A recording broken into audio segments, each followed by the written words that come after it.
"Sir, why do you always sit here alone?" The little girl asked the man at the corner table a week before Christmas. The cafe sat on the corner of a narrow street where the city's noise faded into something softer. Cars passed, but from inside, all you could really hear was the low hum of the heater and the quiet clink of cups. Outside, the air had turned sharp.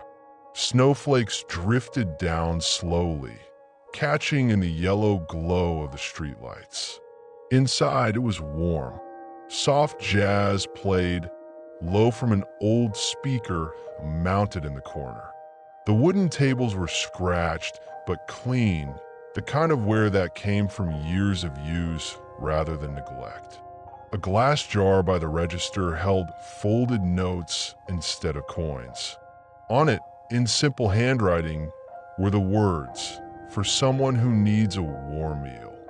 At the table by the big window sat Leon. He came here almost every evening, same corner, same black coffee, same routine. He arrived after work when the streetlights were already on and the commuters had mostly gone home. He never brought a laptop. He didn't stare into his phone. He sat with his coat still on, hands around the cup, eyes wandering somewhere between the snow outside and the place in his head where old memories lived. Leon was in his mid-40s, tall, with the kind of lean build that came from a life of moving, not from a gym. His posture was straight, but carried a hint of tiredness in his shoulders, like they had learned to hold too much for too long. His hair, once simply dark blonde, now carried threads of gray at the temples, as if time had quietly marked him while he wasn't looking. A thin scar traced near his right temple, partly hidden by his hair. Most people never noticed. Those who did didn't ask. His eyes, gray-green and restless, always seemed older than the rest of him. He had worked for years as a night security supervisor in a tall office building on the other side of town. Long corridors, cameras, reports. His job was to watch doors and make sure they stayed closed to the wrong people. Somewhere along the way, he had learned to close his own.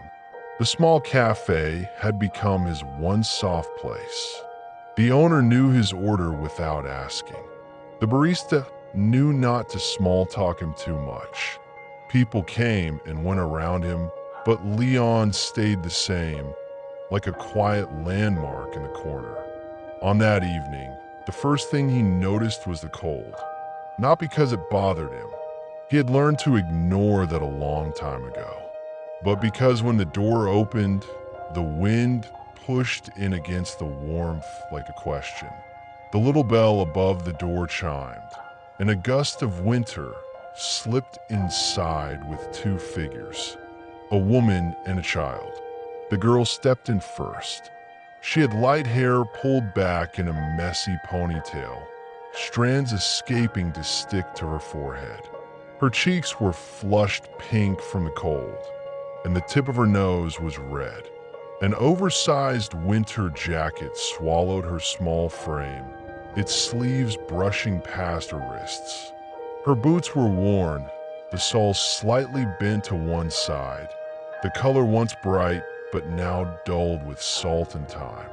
Behind her came the woman, late 20s or early 30s, maybe, slim, shoulders tucked in as if the air itself was too heavy. Her winter coat was simple and neat, but the fabric had begun to thin at the elbows. A dark scarf wrapped around her neck, hiding the line where her jaw clenched. Her hair was pulled back in a low, loose ponytail, strands falling forward, too busy to tuck them behind her ear. They walked to the counter, and Leon tried not to watch, but he heard it anyway. "One hot chocolate, please," the woman said quietly. "In a big cup. We'll share." Her voice had that careful tone people used when counting money in their heads while speaking. The barista smiled. "Of course." The girl pressed her hands against the glass display, staring at the pastries, eyes wide. Cinnamon rolls, croissants, a small cake with white frosting and red sprinkles. "Mom," she whispered, "they look like Christmas." The woman smiled, but didn't quite reach her eyes. "We'll just have a drink today, Em. Maybe next time, okay?" The girl nodded, but Leon saw the way her gaze lingered on the pastries. He didn't look away quickly enough. The girl turned her head and caught his eye. He froze, not in fear, but in that sudden panic of being truly seen when you didn't intend to be. Most people glanced past him. Her gaze stayed. Curious, not rude. Serious, not shy. Their hot chocolate came in a thick ceramic mug with a swirl of foam on top. The woman carried it carefully, searching for a place to sit. Most of the tables were empty. Still, they walked toward the corner where Leon sat. Not because it was him, but because it was near the heater. They took the table next to his, close enough to hear each other's spoons, far enough to pretend they were strangers. The girl wrapped both hands around the mug as her mother pulled it toward her. "Careful," the woman said softly. "It's hot." Steam curled up between them. Leon looked back at his coffee. It had gone lukewarm, but he didn't move. He stared at the window, at the slow snow, at the blurry reflections of three people sitting near each other and pretending they weren't. The girl broke first. She slid off her chair without a word, holding the mug with one hand to steady it on the table. Her socks showed briefly under two short jeans as her boots touched the floor.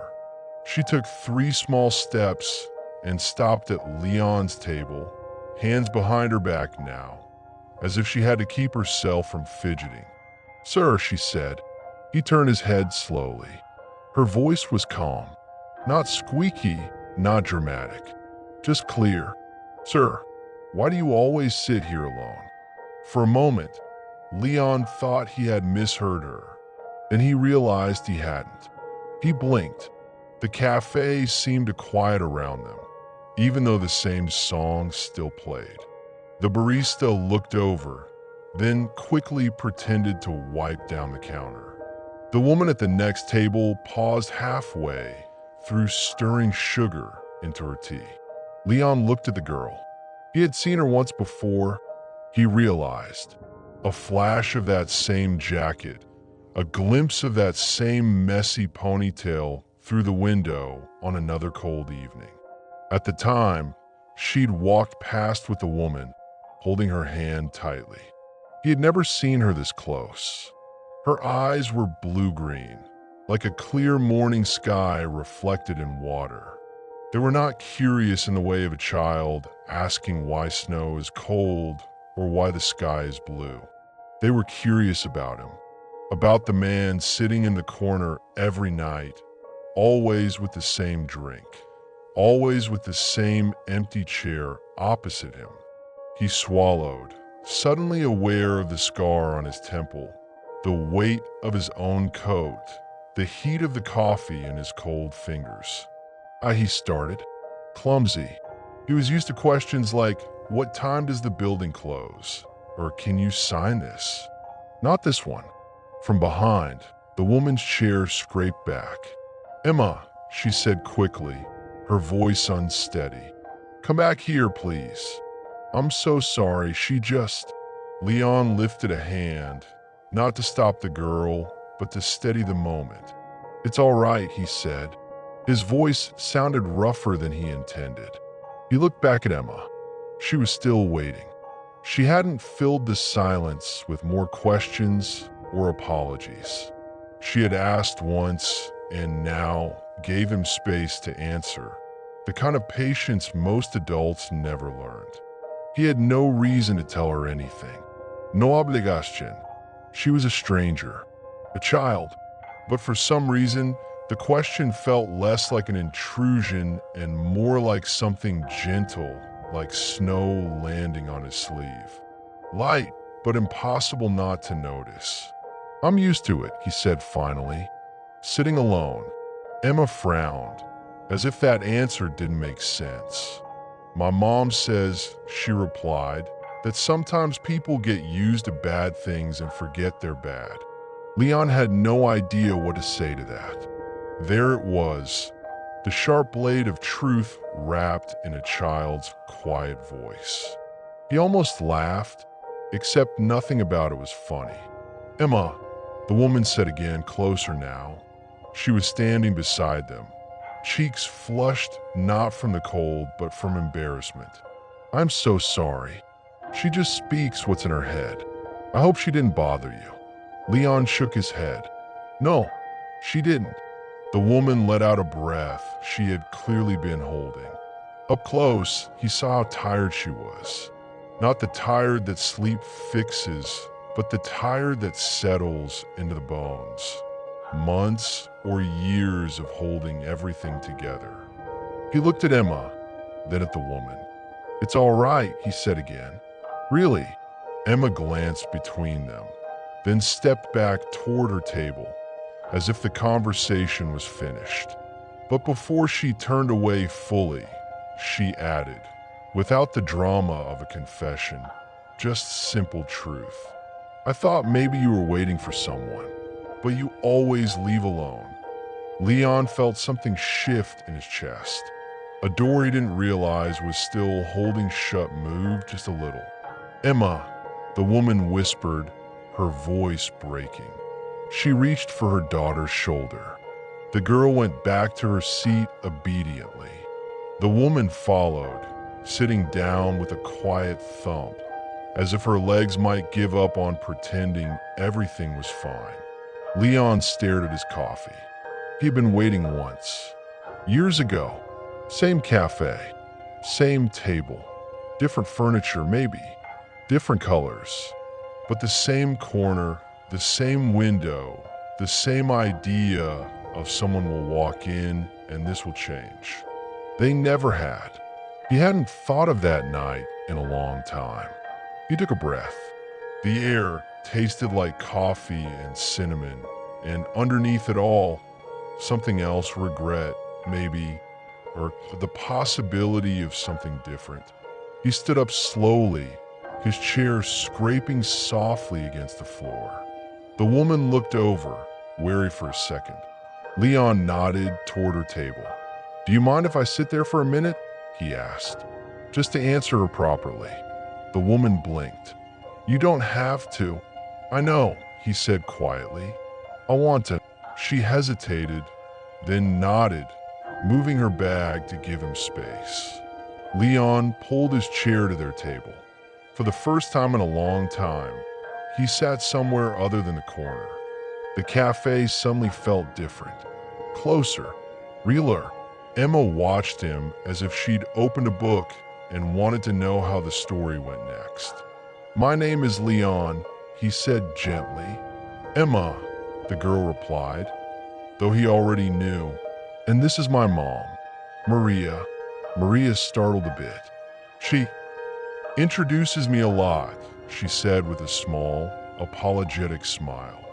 "It's a good name to introduce," Leon replied.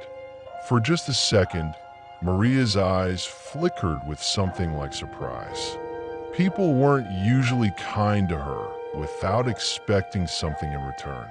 Emma took a careful sip of hot chocolate, then asked, "So why?" Leon frowned slightly. "Why what? Why do you sit here alone?" she said again, softer this time. "Every day." He looked out the window. Snow tapped gently against the glass. "Because once," he said slowly, "I sat here waiting for someone who never came.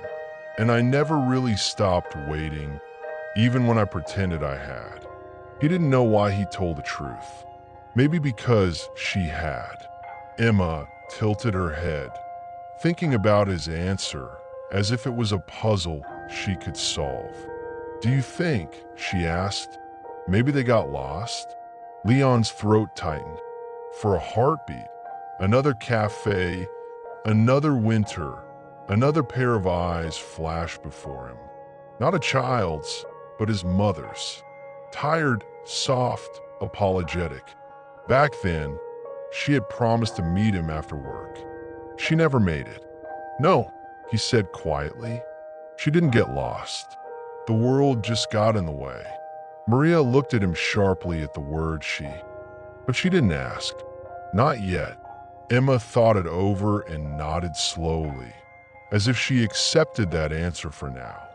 Mom gets lost, she admitted, in her head, when she's worried, but I always find her again.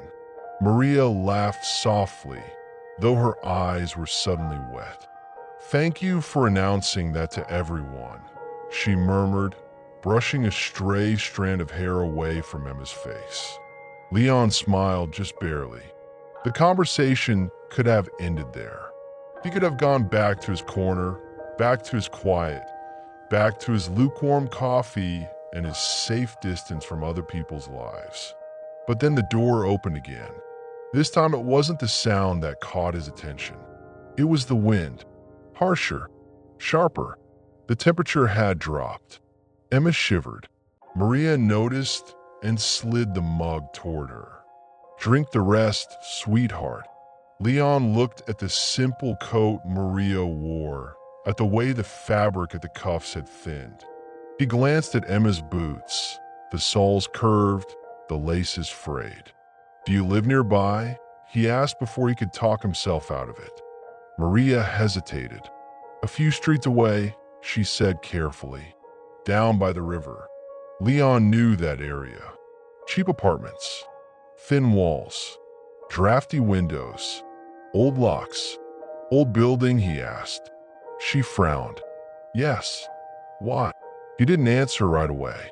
Instead, he reached into his coat pocket and pulled out a small keychain. On it was a tiny metal flashlight and a worn plastic keycard. He turned the flashlight in his fingers, remembering all the doors he had checked that never led to anyone waiting for him. I work nights, he said. Or I did. Security. Old buildings. New ones too. Doors that don't close, right, make me nervous. Emma perked up. Our door whistles, she said, when the wind comes. And Mom pushes it. She pushes, and sometimes it still doesn't close. Leon's jaw tightened. Emma, Maria said sharply. Enough. The girl's face fell. Leon looked at Maria. Her shoulders were tense again, her mouth a thin line. I'm not judging, he said quietly. I just know what that's like. Maria didn't answer. Her fingers tightened around the mug. He took a breath. Let me walk you home, he said. You don't have to invite me in. Just let me see the door. Maria immediately shook her head. No, we're fine. We managed so far. Leon nodded slowly. I believe you. You look like someone who has learned to manage everything, even things you shouldn't have to. That landed harder than he expected. Maria looked away. Emma watched her mother's face, then Leon's. She seemed to sense something important was hovering between them. Mom, she said softly, you're always scared when the wind is loud. Maria closed her eyes for a second. He hadn't meant to push, but he also knew the feeling of lying awake, listening for sounds in the hallway, counting the seconds between each creak. I won't force, he said gently. You don't know me. I get that. But if you ever want help with the door, I'm usually here. Same seat, same time. He slid the tiny flashlight toward Emma. You can keep this, just in case the hallway light goes out. Emma's eyes widened. She picked up the flashlight with careful fingers, as if it might break if she held it wrong. Maria watched, torn between suspicion and gratitude. Why? She asked quietly. Why would you help? Leon thought of his mother again, alone in a cold apartment with a door that didn't close right. Of a night when someone had tried the handle and it had rattled so loudly he could still hear it years later. Because no one did, he said simply, when we needed it. Outside, the snow thickened, pressing against the glass. The world continued as if nothing had changed. Inside that little cafe, 3 people sat at one table instead of 2 separate ones, and something small but very real shifted. It didn't look like much from the outside, but it was the first time in years that Leon didn't leave the cafe alone. They walked home down the narrow street with the wind pushing at their backs. Emma walked between them, tiny boots crunching in the thin layer of snow. Flashlight held like a treasure even though she didn't turn it on. Maria kept one hand on her daughter's shoulder and the other buried in her pocket, fingers wrapped around her keys. Leon stayed on the outside, closest to the road, his own hands in his coat pockets. Old habits.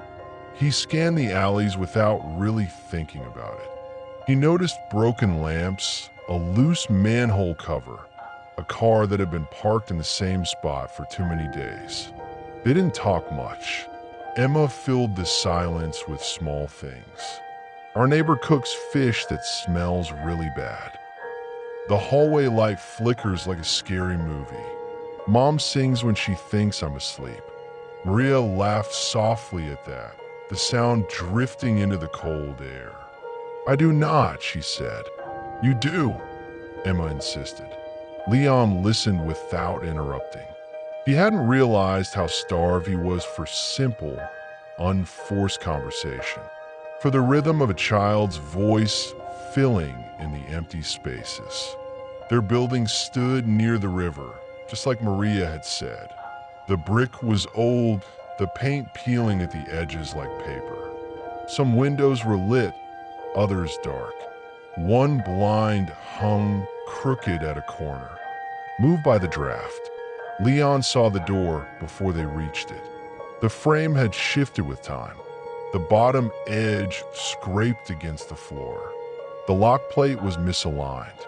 It would close if you forced it, but not tightly, not properly, not safely. Maria paused in front of it, hesitating. You don't have to, she said again. We've gotten by. I know, Leon replied quietly, but you shouldn't have to keep getting by like that.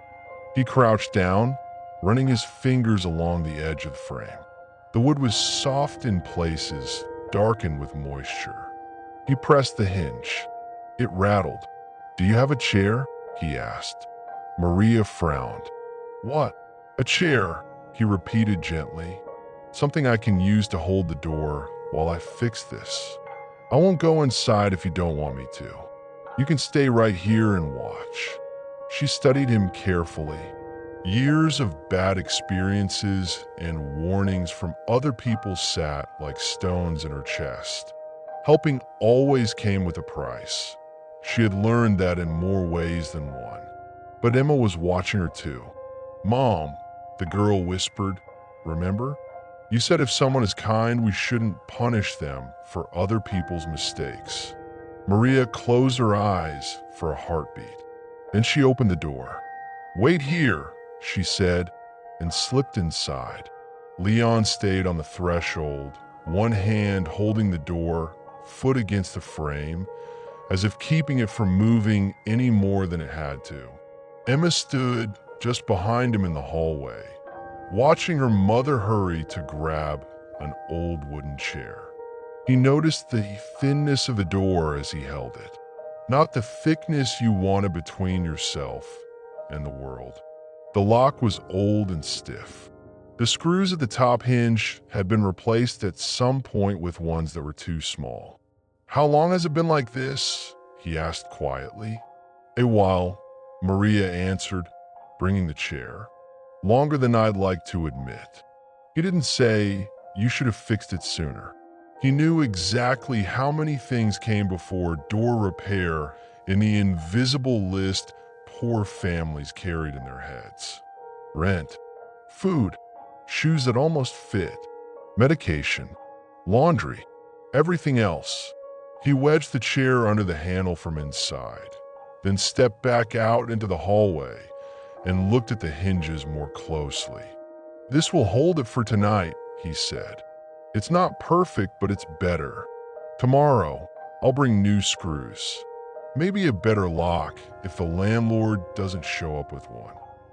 "We can't afford," Maria started. "I know," he cut in gently. "I didn't say you had to." She stared at him, trying to figure out if there was a catch. "There isn't one," he added softly. "Sometimes things just get fixed. It's allowed." Emma smiled at that. "Thank you," she whispered. He nodded once, then stepped back. "I'll be downstairs for a bit," he said, nodding toward the curb. "Old habits. I don't like leaving a half-fixed door alone on the first night."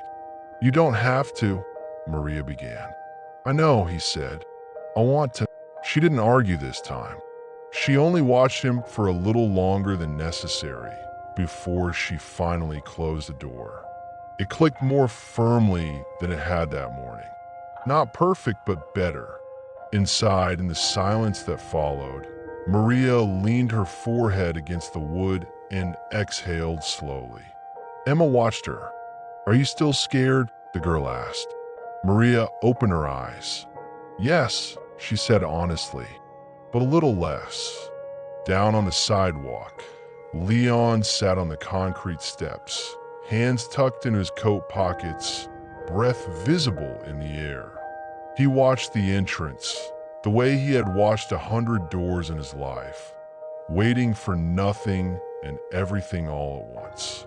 He didn't know it then, sitting under that flickering streetlight with snow melting in his hair, but this was the night that would slowly move him from being the man who only guarded empty buildings to someone who stayed for the people inside.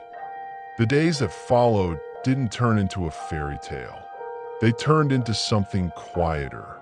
Every evening, when Leon finished his shift, he stopped at the cafe. Sometimes he sat in his old corner seat. Sometimes, when Maria and Emma arrived, he joined their table without needing to ask. Emma began to talk as if she'd always known him. "Today, Mrs. Turner at school said I draw like I'm telling stories," she would say. Or, "My boots got wet, but I told them it's okay, they're still brave." Maria talked less, but more than before. At first, she only spoke about weather, or work, or the school's Christmas concert. Tiny safe topics. Gradually, without meaning to, she let other details slip through the cracks in her guardedness. "Double shift tonight," she'd say, rubbing her forehead. "I'll sleep when she's older." Or, "The landlord says the pipes will probably survive one more winter." That's encouraging, right? Leon listened. At first, he nodded like a stranger. Then he started to ask small questions. "Do you have anyone nearby?" he asked once. "Family?" "No," Maria replied quietly. "Not anymore." It wasn't anger in her voice, just finality. He didn't press. He knew what that sounded like. His own father's number had disappeared from his phone years ago. Not because it changed, because Leon finally stopped dialing. Sometimes Leon fixed things. Never big, flashy projects. He changed the screws on their door hinge. He added a metal plate to the frame to reinforce the lock. He brought a weather strip and installed it at the bottom to keep the draft from sneaking in. Each time, he made sure to ask first. "Is it all right if I?" he would begin. Maria always paused as if she wanted to say no, to protect her pride, her independence, the thin, fragile shell that kept her from feeling like she owed anyone anything. But then she would look at Emma, who slept better after each little repair, and she would say yes. One Saturday afternoon, Emma came into the cafe waving a sheet of paper. "Look," she said, holding it up. It was a drawing. Three figures. One tall, with a coat and a scarf. One smaller, with long hair and a big round shape that might have been a puffy jacket. And one tiny figure in the middle, holding both their hands. Above them, a building with four crooked windows. At the bottom, written in neat but uneven letters, "Our safe place." Leon stared at it for a long time. "Who's that?" he asked softly, even though he already knew. "You," she said, pointing at the tall figure. "Mom." "And me." Maria saw his expression and looked away. Her fingers tightened around her mug. "She draws a lot," she said, voice thin. "It doesn't mean anything, but it did." Emma placed the drawing on the table in front of him. "You can keep it," she said, "so you don't have to sit alone anymore. See, we're there." He folded the paper as carefully as if it were made of glass. At home that night, he pinned it to his fridge with a cheap magnet. It was the only thing on his refrigerator door that wasn't a bill. He stared at it for a long time. Somewhere a memory moved. He remembered another drawing, once. A crooked outline of a small apartment with a tiny figure at the door and a larger one sitting on the floor beside him. His mother had put that drawing on their own fridge back when the door still closed properly and the lights always worked. He had thrown that drawing away when she died. Too painful to keep, too painful to look at. He wished then that he hadn't. It wasn't just Maria and Emma's apartment that was old. The whole building creaked with the weight of years. Pipes moaned when the water ran. The stairwell smelled of damp concrete and laundry soap. The thin walls carried every argument, every TV show, every lullaby. One night, a storm rolled in harder than before. Rain hammered the windows. The wind threaded itself through every crack it could find. Somewhere down the hall, a window shutter banged loosely against its frame. Emma lay in bed, eyes open, listening. "Mom," she whispered. Maria lay beside her, one arm around her daughter. She stared at the ceiling, counting each boom of wind and each rattle of the pipes, the way she had done every winter. "I'm here," she said. "It's just the storm. Is the door okay?" Emma asked. Maria swallowed. "Yes, it's better now. Remember? Leon fixed it. Twice." Emma nodded, but her small fingers tightened in the fabric of her mother's sleeve. In another part of the city, Leon sat at his desk in the office building, watching the weather on the security screens instead of the usual empty hallways. He had been doing this job for years, walking past locked doors, checking that empty offices were still empty, making sure alarms stayed quiet.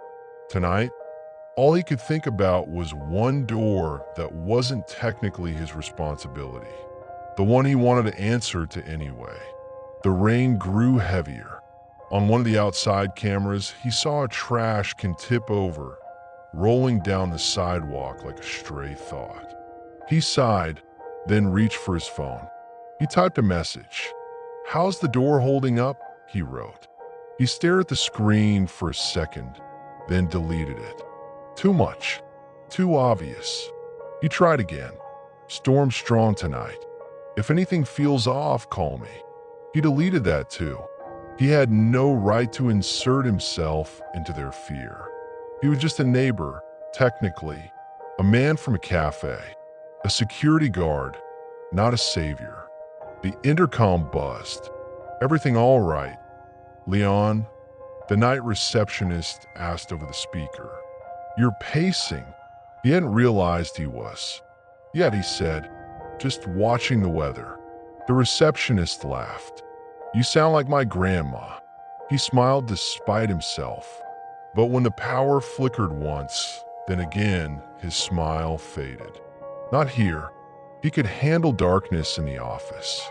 He knew every corridor, every exit, every backup system.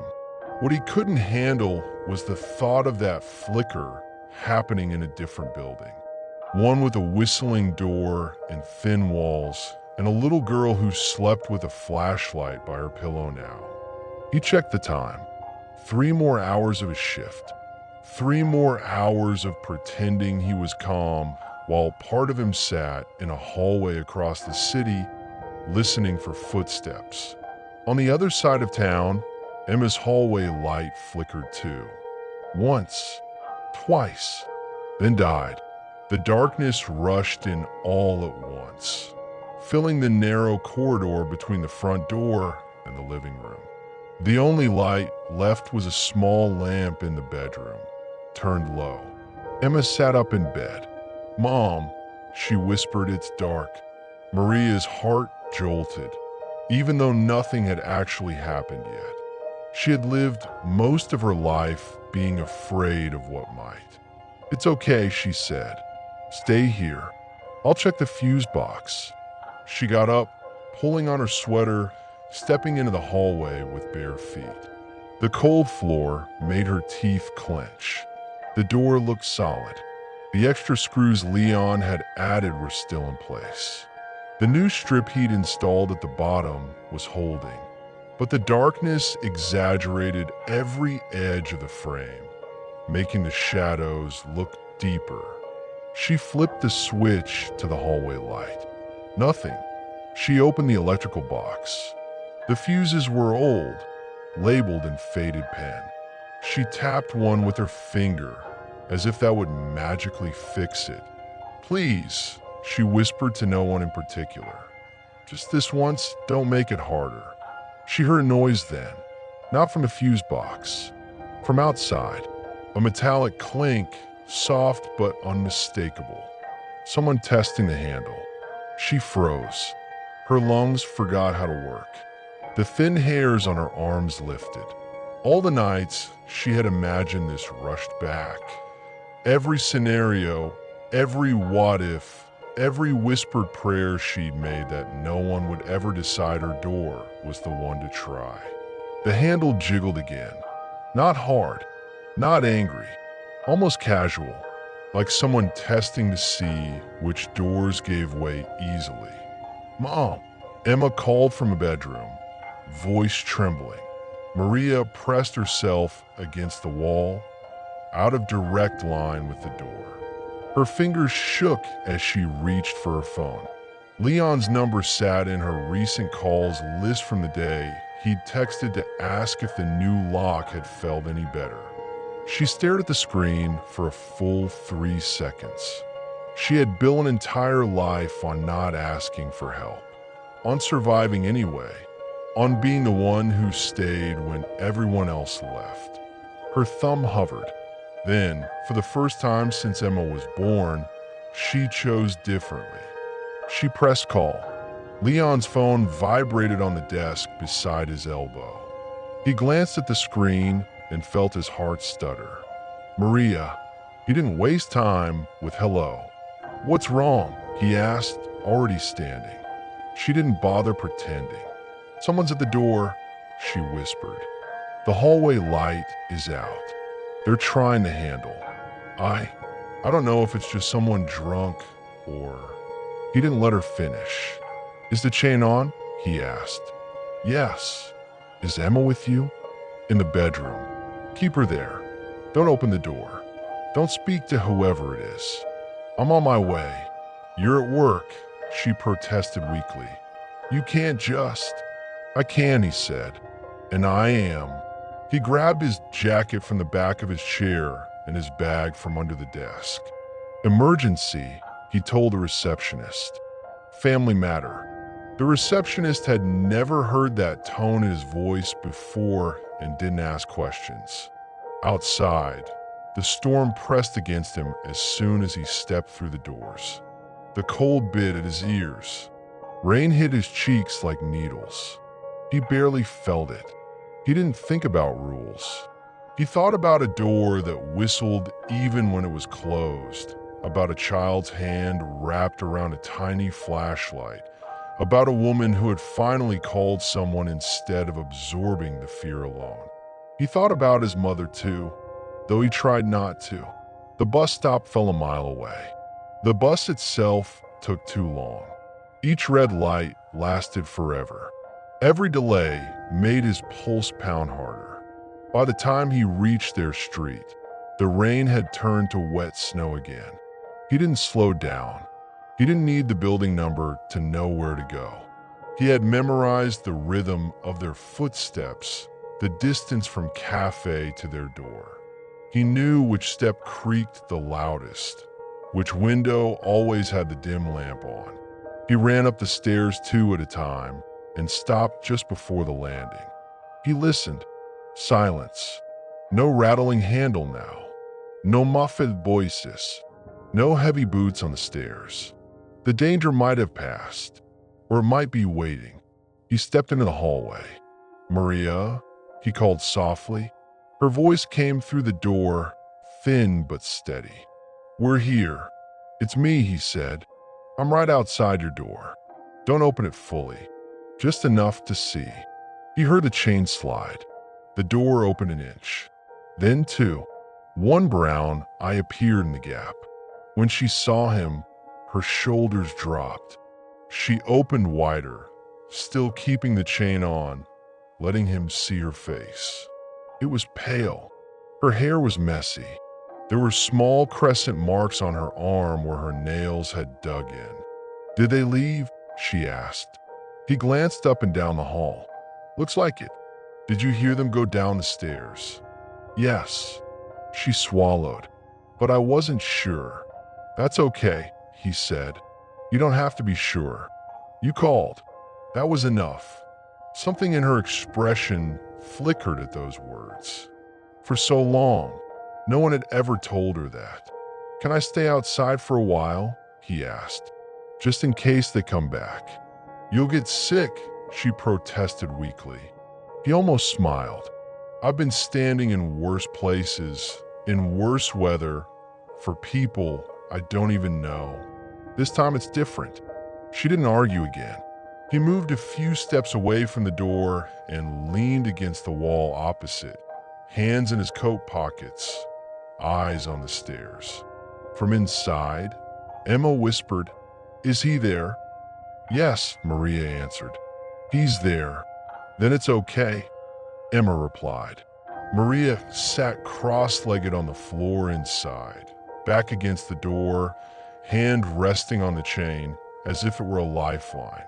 On the other side, Leon sat on the cold floor too, eyes open, listening. He stayed like that for over an hour. When the sounds of the building softened into normal night noises and his own breathing stopped sounding like an alarm, he finally spoke. "Maria," he said softly through the door. "Yes." "You didn't do anything wrong by being scared." There was a pause. Then, to his surprise, he heard a small laugh, shaky but real. "I feel like I spent my entire life being scared," she said, "and trying to pretend I'm not. For her." "I know," he said. "How?" she asked before she could stop herself. He rested his head back against the wall, staring at the cracked ceiling. "Because I watched my mother do the same," he replied. "And I wish someone had told her she didn't have to." Silence sat between them, but it didn't feel like emptiness anymore. It felt like a bridge. Inside, Emma fell asleep on the floor with a blanket wrapped around her shoulders, one hand still holding the tiny flashlight Leon had given her. Maria looked down at her daughter, then at the door. "Thank you," she said softly, "for coming." He could have said any time. He could have said, "You're welcome." Instead, he said the one thing he knew was true. "I didn't want to leave you alone with that sound." After that night, something fundamental shifted. Maria stopped pretending she didn't need anyone. Leon stopped pretending he didn't want to be needed. He started finishing his shifts earlier when he could, trading hours, rearranging schedules. He changed routes so he would pass their building on his way home. Sometimes he would see Emma's face in the window, fogging the glass with her breath as she drew small shapes on it. He knocked, not to fix anything, just to say hello. Sometimes Maria invited him in. Sometimes she didn't. But the door always opened for him now, and that alone was new. On evenings when Maria had to work late, Leon picked Emma up from after-school club.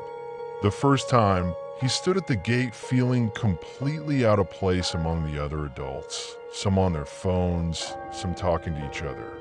Emma spotted him immediately. "Leon," she called, running up to him. She stopped just short of colliding, grinning up at him as if she had won something. He signed the paper the teacher handed him. "Uncle," she asked. He paused for a fraction of a second. "Friend," he said. The word felt unnatural on his tongue, and yet strangely right. As days turned into weeks, the building slowly changed too. He fixed a loose handrail on the stairs, not because anyone asked, but because he saw an old man grab it one day and almost slip. He replaced a burned-out bulb in the basement. He tightened the screws on another door down the hall, this time asking first. A neighbor saw him working with a toolbox and asked, "You the new super?" "No," Leon replied. "Just fixing what I can reach."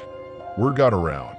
The man from the corner cafe, the one who walked the little girl home, the one who stood in the hallway during the blackout, the one who never asked for money. Rumors came too, because they always did. Some said Maria was lucky to catch a man like that. Some said Leon was surely getting something out of it. Some said it wouldn't last. Maria heard all of it. She had learned long ago that silence didn't stop gossip. It only gave it more space. One afternoon, she came home from work to find a small brown paper bag on her doorstep.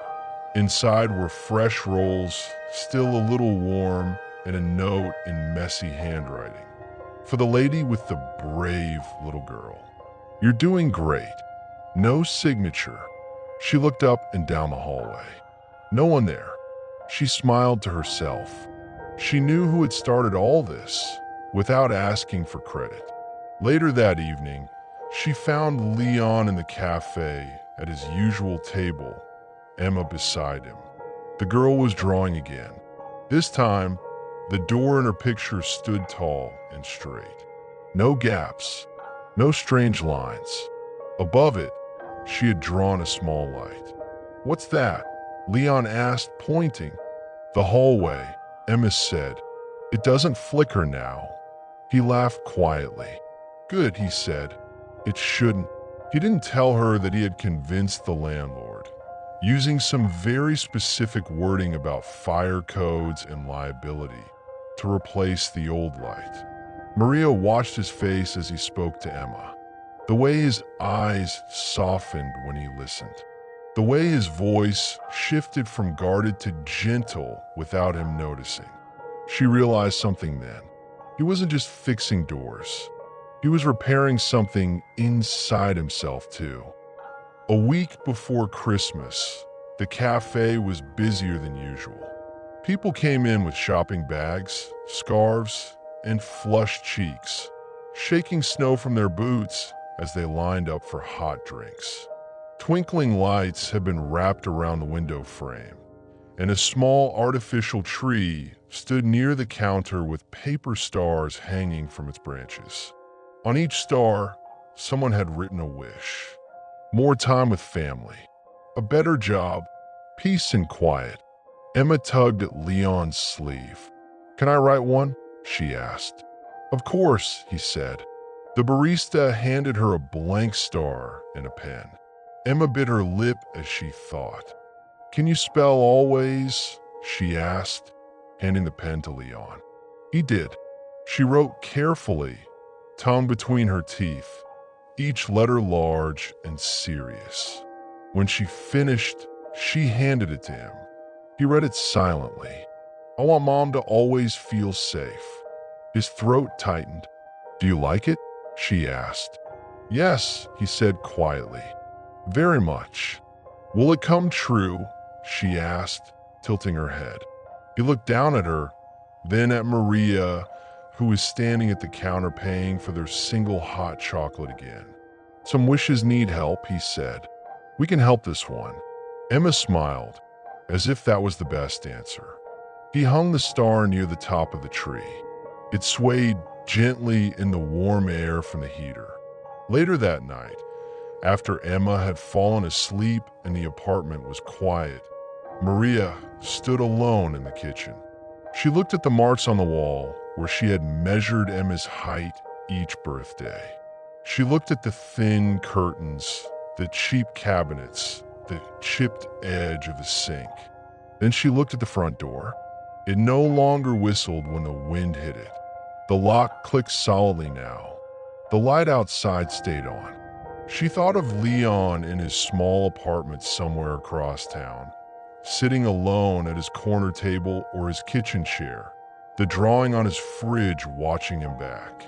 She felt something crack open in her chest, just a little. It scared her. She poured hot water into a chipped mug and stared at the steam.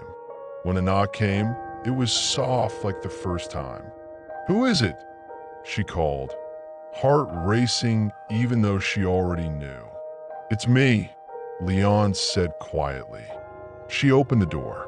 He stood there with snow in his hair and a plastic container in his hands. "I made too much soup," he said, as if he hadn't walked here intentionally, as if the thought had just occurred to him. "I thought you might try it." She raised an eyebrow. "You cook." "Badly," he admitted, "but it's warm and not poisonous." "I checked." She laughed, unexpected and honest. "That is reassuring," she said, stepping aside.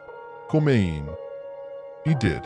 Emma appeared seconds later, hair tousled from sleep. "You're here," she said, voice thick. "Just for a bit," Leon replied. "I brought soup." She grinned. Like in movies when the neighbor brings food to the other neighbor and then they fall in love. "Emma," Maria interrupted quickly, cheeks flushing. The girl shrugged and yawned. They sat at the small kitchen table, 3 mismatched bowls between them. The soup was, as promised, edible. Slightly too much salt, but warm. Emma told stories about school. Maria talked about a co-worker who had played Christmas songs too loud. Leon listened, adding small comments here and there. It wasn't special, which is what made it special. Later, when Emma was back in bed and the dishes were done, Maria stood by the door with Leon. Snow fell outside, soft and quiet, like the world was holding its breath. "I heard what people say," she said suddenly. He frowned. "About what?" "About you, about us," she said. "They think I'm using you, or that you're waiting for something." He sighed. "People talk," he said. "They always have. They did when my mother lived alone too. None of them stayed to help when her door broke." Maria nodded slowly. "I don't want you to feel like you have to fix our lives," she said. "You're not responsible for us, Leon." He looked at her, really looked. "I know," he said, "but I want to be here anyway." She searched his face for any trace of pity or savior complex or pride. She found none. All she saw was a tired man who had spent too many nights watching doors for strangers and had finally decided to stand in front of one for people who mattered to him. "That's the difference," he added, "between obligation and choice." Her eyes filled. "I'm scared," she admitted. "If I let this happen, us, what if you leave? What if it breaks? What if Emma has to watch someone else walk away?" He swallowed. "I've walked away from a lot of things," he said quietly. "Jobs, apartments, my father, but I'm tired of being the one who leaves. I want to learn how to stay. snowflakes caught in his hair like small bright specks. "I can't promise I won't make mistakes," he said. "I can't promise the world won't still be hard. But I can promise this. If I say I'm here, I'll be here." She looked down at her hand on the doorknob, then back at him. "Okay," she whispered. "Then stay." He smiled, small and stunned. "Not tonight," she added quickly, half laughing, half crying. "It's late, but come back tomorrow. And the next day, if you want." "I do," he said. Their eyes held for a long second. For the first time in years, neither of them looked away first. The week of Christmas arrived. The city dressed itself in lights it couldn't afford but kept putting up anyway. People hurried down sidewalks with bags and lists and expectations. The cafe added gingerbread to the counter. Someone hung mistletoe in a doorway, then pretended they didn't know who did it. On Christmas Eve, the cafe closed early. Leon finished wiping down the last table and turned the chairs upside down on their legs. He had taken on extra shifts there to spend less time in the empty office building and more time in a place that smelled like coffee instead of fluorescent lights. The owner locked the cash box and clapped him on the shoulder. "Go home," she said. "Even you get a night off." He stepped out into the evening. Snow crunched under his boots. The world felt muted, wrapped in a wool blanket. Home. Until recently, that word had meant a small apartment with too many shadows and not enough sound. Now, as he walked, he realized he wasn't heading there first. He was walking toward another building. Another door. Maria's lights were on when he arrived. Warm yellow spilled into the hallway through the gap at the bottom of the door. He knocked. It opened before his hand dropped. Emma stood there, already in socks and a holiday sweater 2 sizes too big. "You're late," she announced, though he was right on time. He raised an eyebrow. "I'm exactly when I said I'd be." She shrugged. "I started missing you 10 minutes ago. So you're late." Maria appeared behind her, laughing softly. She wore a faded red sweater and jeans, her hair down for once, falling over her shoulders. "Come in," she said, "unless you want to freeze in the hallway as a Christmas decoration." He stepped inside. The apartment smelled like something sweet and slightly burnt. "You cooked," he said. Emma nodded proudly. "We tried. Mom burned the first batch, and then we pretended it was on purpose.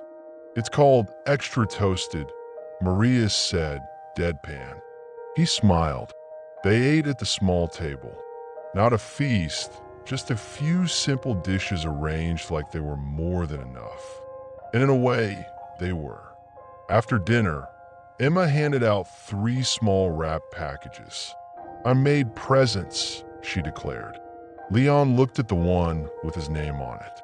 Inside, he found a keychain, a round piece of cardboard covered clumsily with tape with a tiny drawing glued to it. 3 figures again. Himself, Maria, and Emma. Above it, she had written one word this time. Together. He stared at it for a long moment. Then he attached it to his own keys right next to the tiny flashlight. "Thank you," he said quietly. "You're welcome," she replied, as if she gave people new lives every day. Later, when Emma was in bed and the apartment was lit only by a small string of cheap fairy lights around the window, Leon and Maria sat on the couch. The TV showed some holiday movie neither of them were really watching. Outside, snow fell steadily, wrapping the noisy city in brief, stolen quiet. "You know," Maria said softly, "when Emma first asked you that question in the cafe, I wanted the floor to swallow me." "I know," he said. I was so sure you'd be annoyed, or offended, or walk out. I thought about it, he admitted. For half a second. Why didn't you? He took a breath. Because she asked out loud what I had been refusing to ask myself, he said. Why I kept sitting there. Why I chose to be alone when I didn't really want to be. She was quiet for a moment. And what's the answer now? She asked. He looked toward the small bedroom where Emma slept, then at the door he had reinforced, then at her. Now I don't sit there alone, he said simply. So I guess the answer changed. She smiled, tears in her eyes. I keep waiting to wake up, she confessed. Like this is some dream I'm going to lose. He shook his head.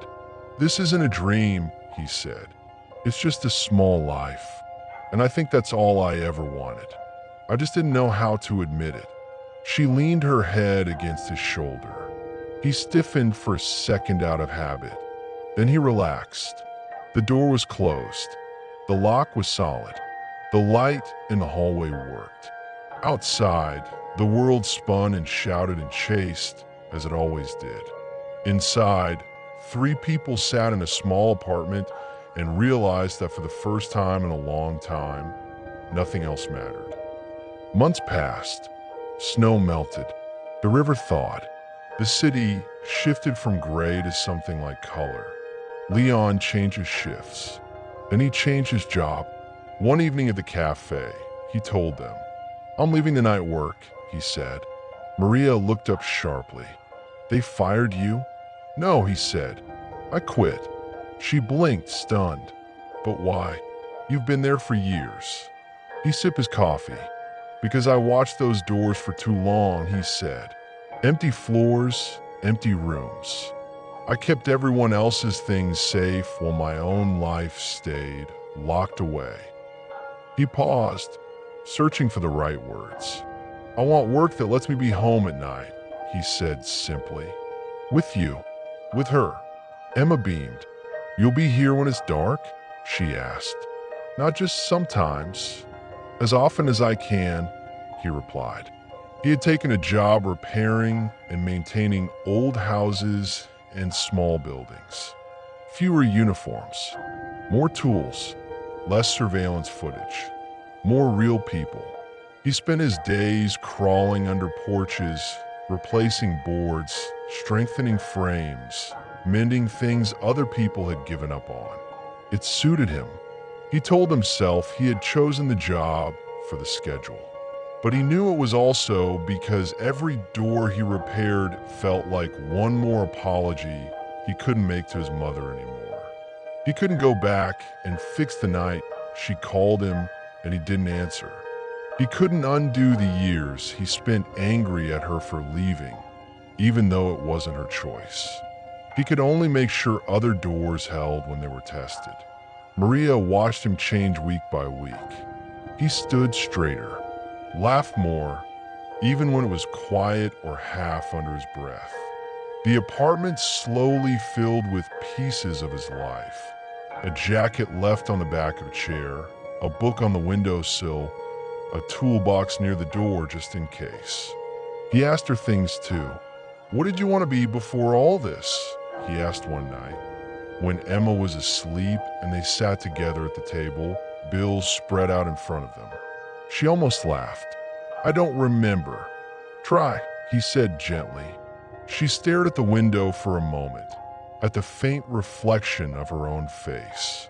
An interior designer, she said. I wanted to make spaces feel like home for people who didn't have it growing up. I used to make little floor plans in a notebook when I was a kid. My mom said it was cute. My dad told me to focus on something practical. And then, he asked, and then life happened, she said simply. He nodded. Maybe, he said slowly, it doesn't have to be over. She shook her head. I can't go back to school. I can't just. I didn't say school, he interrupted gently. I said maybe it doesn't have to be over. He pulled a flyer from his coat pocket. A friend of the cafe owner is renovating a small place, he said. They're looking for someone to help with colors, furniture layout, small details. They can't pay much, but they're offering references. I thought. He hesitated. I thought maybe you want to try, he finished. She stared at the paper. Why are you doing this? She asked, voice soft. He thought again of his mother, of her hands, of how she used to rearrange their furniture every time life felt unstable, as if moving the couch could reset everything. Because someone should have done it for her, he said. And because I can't shake the feeling that you're not done becoming who you're supposed to be yet. She smiled, tears in her eyes. Okay, she said. I'll try. Emma burst into the kitchen just then, hair a mess, holding a stuffed toy that had lost an ear. Emergency, she announced solemnly. He's broken. Leon took the toy gently. Then we fix him, he said. Emma nodded. Together, Maria looked at them and realized that somehow the man who had once sat alone every evening at the same table now stood right in the middle of a life that needed him. Not because he was rich, not because he had power, but because he had chosen to stay. 1 year after Emma first walked over to his table and asked him that question, the cafe looked different. The owner had repainted the walls. The chairs had been sanded and varnished. A new lamp hung above the corner where Leon used to sit alone. Now, that table was crowded. Maria sat on one side, flipping through swatches of fabric. Emma sat beside her with a sketchbook, drawing her latest version of their apartment, now with plants and pictures on the walls. Leon stood behind them, one hand resting lightly on the back of Maria's chair, the other holding a cup of coffee. You know, the owner said, leaning on the counter, when you first started coming here, I thought you'd become one of those regulars who never speaks to anyone, just sits and stares out the window until they turn into a piece of furniture. Leon laughed. I thought so too, he admitted. What changed? She asked. He looked at Emma. She didn't even glance up from her drawing. I got interrupted, he said. The owner smiled. Best interruption I've seen in this place in years, she said. Later that evening, after the cafe closed, the three of them walked home together. The street was quieter than usual. No snow this time, just the cool air of early winter and the sound of their footsteps in rhythm. Emma walked ahead, jumping over cracks in the sidewalk like they were rivers. Maria and Leon followed, shoulders almost touching, hands swinging close enough to graze but not quite. Leon, Maria said, eyes on the ground. Do you ever miss it? She asked. Being alone? He thought about it. I miss the idea of not needing anyone, he said honestly. The lie of it. It was simpler, but it was also, he searched for the word, empty. She nodded. I miss it too sometimes, she said. Not the loneliness, the control. The feeling that if I counted every penny and planned every step, nothing could surprise me. How's that working out for you? He asked gently. She laughed. Terribly. Emma turned around then, walking backward. If you were still alone, she pointed out, you wouldn't have anyone to fix your bad soup. He smiled. I thought my soup wasn't that bad. It is, she replied. But we love you anyway. Maria pretended to be outraged. Emma. The girl shrugged. What? He knows. Leon laughed until his eyes watered. When they reached their building, the hallway light flicked on before they even stepped inside. The door closed behind them with a soft, solid click that sounded nothing like fear anymore. Inside that small apartment with its mismatched furniture and carefully repaired edges, A man who used to sit alone at the same cafe table every night now hung his coat on a hook by the door, his keys on a small tray, his heart somewhere between the kitchen and the bedroom. He didn't sit by the window thinking about who had left. He sat at the table instead, across from someone who stayed, beside someone who had once asked him the simplest, hardest question. "Sir, why do you always sit here alone?" He had no answer then. Now he did. He didn't. Not anymore.